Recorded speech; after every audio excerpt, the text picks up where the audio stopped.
Welcome to another part in a series where we take a look at a series and how it's fallen by looking at the newest entries and tearing it apart. Looking to see how the series ruins its own credibility, but today's a special case that we're going to look at today because it's a series that not only revolutionized the way games are looked at, but helped to popularize the most competitive game genre. Yet, it fails to stand out to the rest of what came of that genre. Out of all the fighting games I've played, Mortal Kombat has been the one I've played the longest. Yet, the fondest memory I have of it was the Mario Kart clone. I've truly never had fun with the combat system in Mortal Kombat because it's way too simplistic in combos and too stiff when it comes to movement.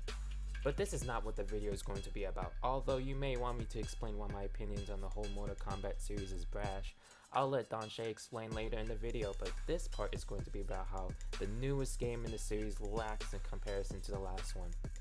See, Mortal Kombat 11 could have been great if it weren't for the many issues holding it back. The last one, although had issues with the movement being too stiff for my liking, had tons going for it, including a huge character rust. That's actually not as big as I thought. But it's bigger than 11, so whatever. Honestly, it's not like the characters are memorable in any way. Yeah, you heard me. Like, I've been playing this series since I was like something years old and I only remember Jax. Specifically because he's black. Okay, enough stalling and let me get to the point, which is why I don't like Mortal Kombat 11. Everything about it feels off. Sure, me trying to defend the last game didn't really work out because I rarely played it, but I definitely have more hours in 11, so I do know what I'm talking about.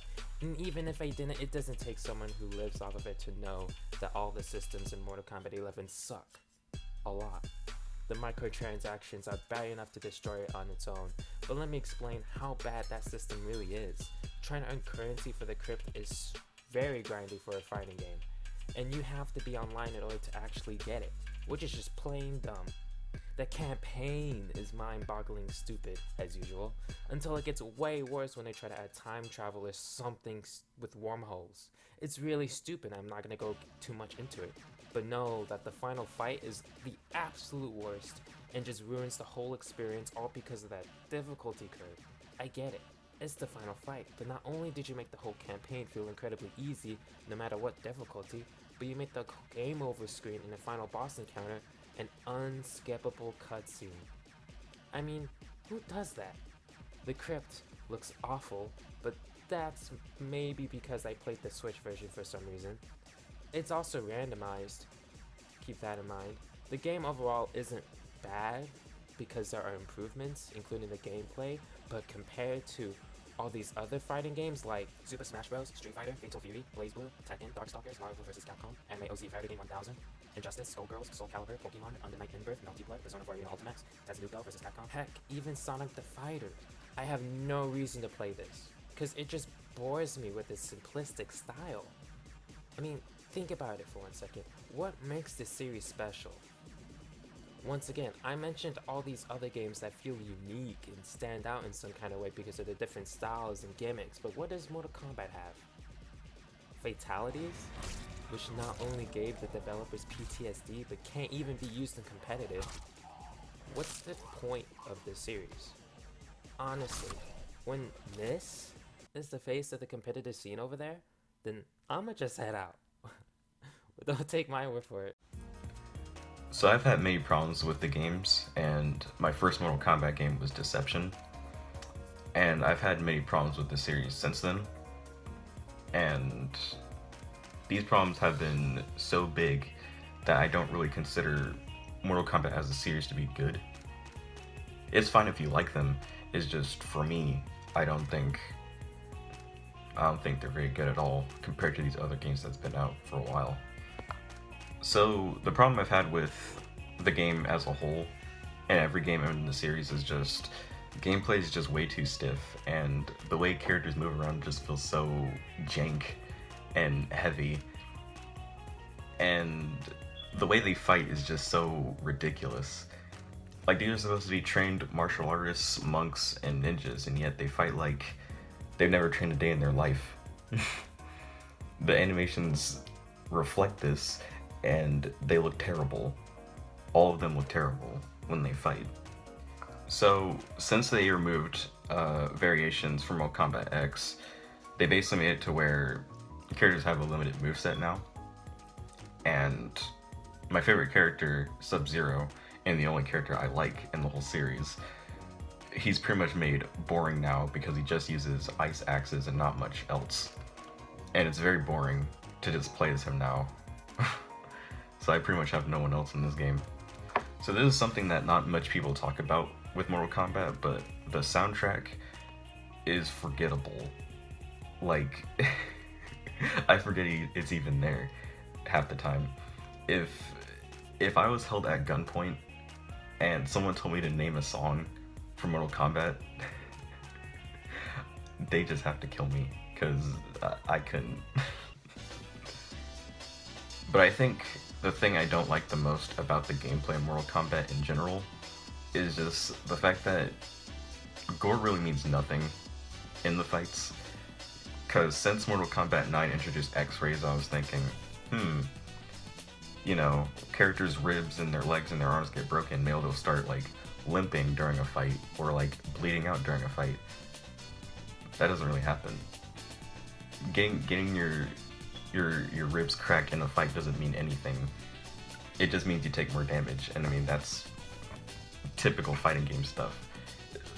You'd think it actually means something during the fight, but no. In these fatal blows in MK11, they might as well just be fatalities at this point. Honestly, the only fun I had with this series was in Mortal Kombat Deception with the chess combat.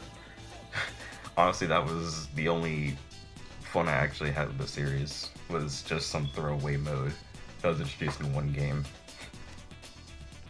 So in Mortal Kombat 11, they introduced obtaining gear, similar to Injustice 2, but because of the in-game currency and because there's so many of them, it's hard to get the gear that you want, and getting through the towers to unlock one piece of gear that you want is a hassle, and you'll have to play this game for many hours just to get the one piece that you want, since everything is randomized.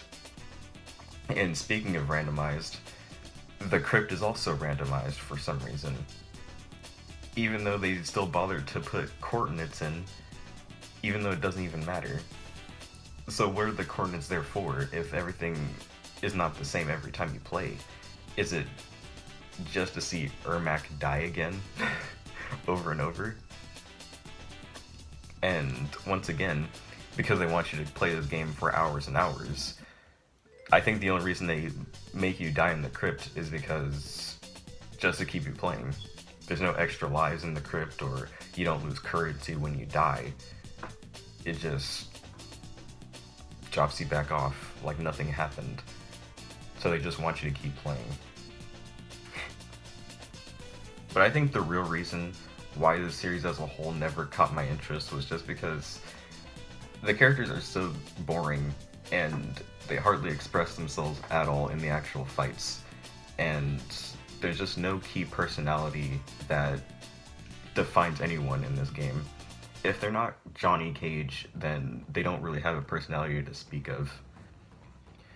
Before video game consoles became a big thing, and arcades were still the main way to play video games, when people made a character roster for a fighting game, they had to make sure that every character was, you know, they stood out from each other, that they were able to express themselves from the character select screen, and, you know, actually express themselves as you're playing them in the game. And I want to stress this because Mortal Kombat doesn't have that. Characters don't really, like, have a defining personality. Scorpion and Sub-Zero have two drastically different movesets, but yet I can't tell you a thing about them, personally. But Ryu and Ken have had the same moveset for 20 years, but yet you could tell what their personalities are just from looking at them. A good example of a character that is able to express themselves as you're playing as them is Terry Bogard from Fatal Fury and King of Fighters. This character is voiced by a Japanese actor, but yet he's saying English lines in the game.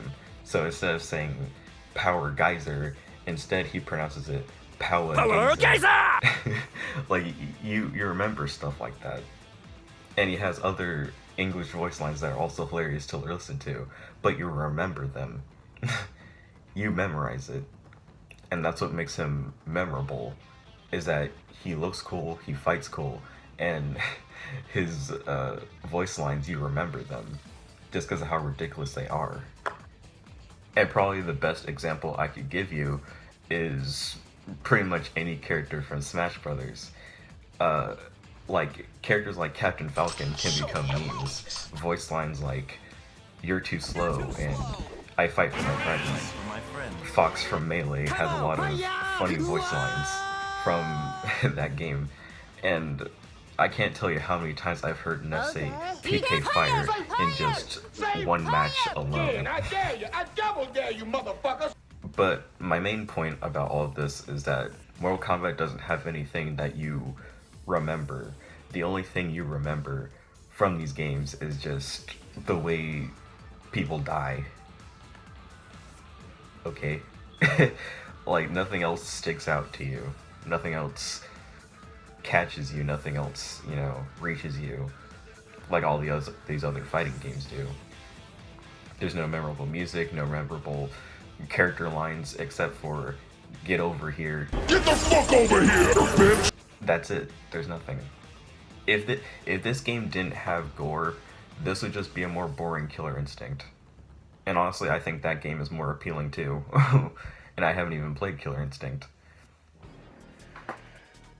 So at the end of the day, the best way I can sum up Mortal Kombat as a series is it has the appearance of a good game, but it plays like a bad one. If I were to recommend any other fighting games, it'd definitely be Tekken 7, Samurai Showdown, BlazBlue Central Fiction, and Skullgirls, definitely. Under Night In-Birth is also a very good game. And basically just give any other fighting game a try. Please.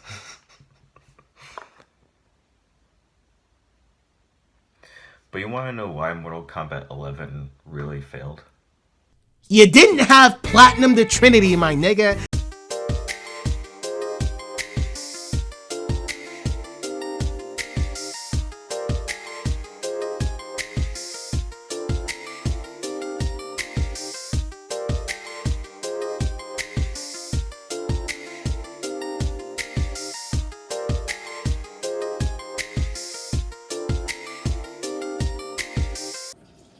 I agree.